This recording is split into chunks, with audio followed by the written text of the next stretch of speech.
Olá, bem-vindo ao quadro. Hoje nós vamos estudar o tubo de Pitot, que é mais um aparelho utilizado para medir a velocidade com que um fluido escoa em uma determinada tubulação. Esse trecho, cuja seção transversal tem área maior, é a parte do aparelho que fica na tubulação.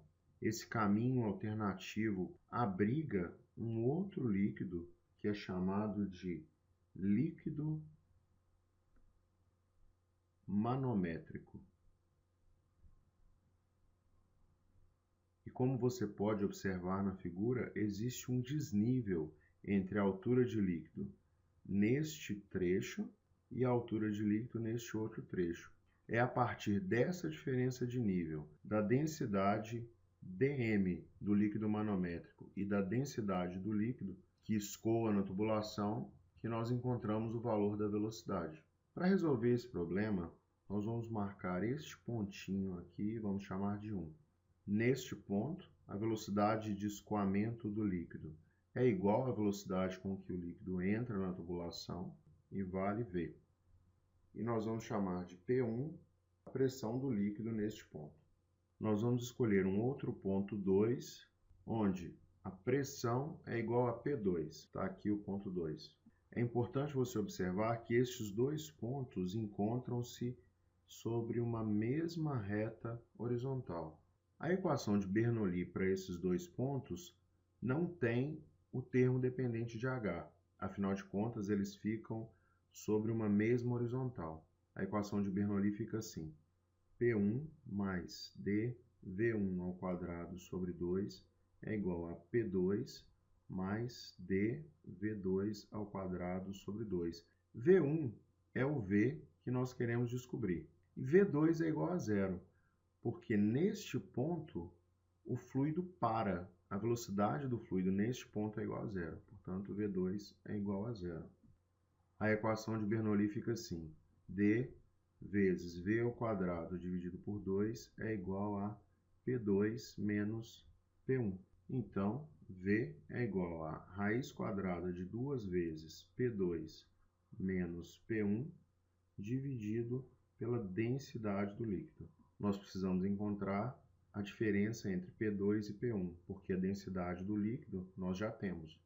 Vamos chamar a distância entre o ponto 1 e a superfície do líquido manométrico nesse tubo de hx.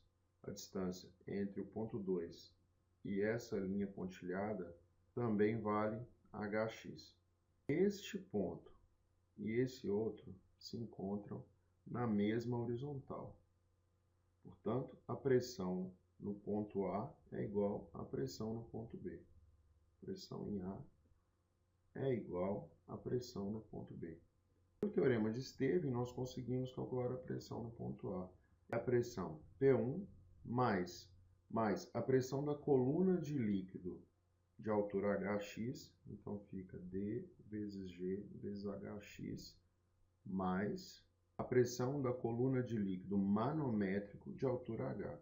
E fica assim: dm, que é a densidade do líquido manométrico, vezes G vezes H.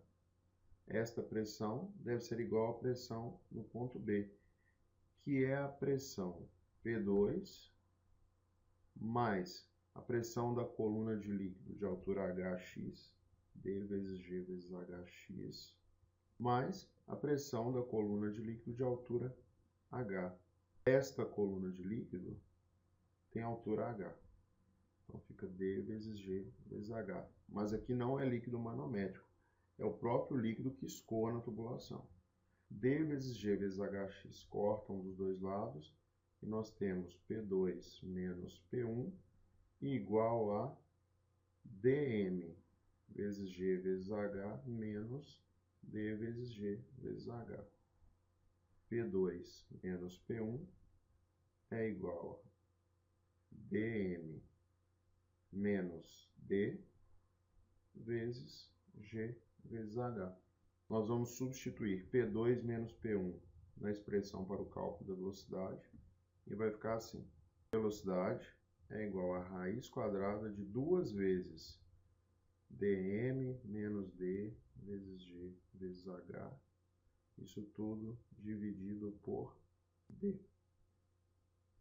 Agora nós podemos substituir os valores. 2 vezes a densidade do líquido manométrico, que é igual a 11.000 kg por metro cúbico, menos a densidade do líquido, que é igual a 1.000 kg por metro cúbico, vezes a aceleração da gravidade, que é igual a 10, vezes a altura entre os níveis de líquido manométrico, que é igual a 2 centímetros, que nada mais é do que 0,02 metros. Tudo dentro da raiz e dividido pela densidade do líquido, que é igual a 1.000. A velocidade fica assim: raiz de 2 vezes 10.000 vezes 10 vezes 0,02, isso tudo dentro da raiz, dividido por 1.000. 1.000 cortam com 3 zeros daqui. 10 vezes 10, 100 vezes 0,2 é igual a 2. 2 vezes 2, 4. Tira a raiz. A velocidade com que o fluido escoa pela tubulação é igual a 2 metros por segundo. Essa foi a nossa aula sobre o tubo de Pitot. Eu espero que vocês tenham gostado. Um grande abraço e até a próxima, pessoal.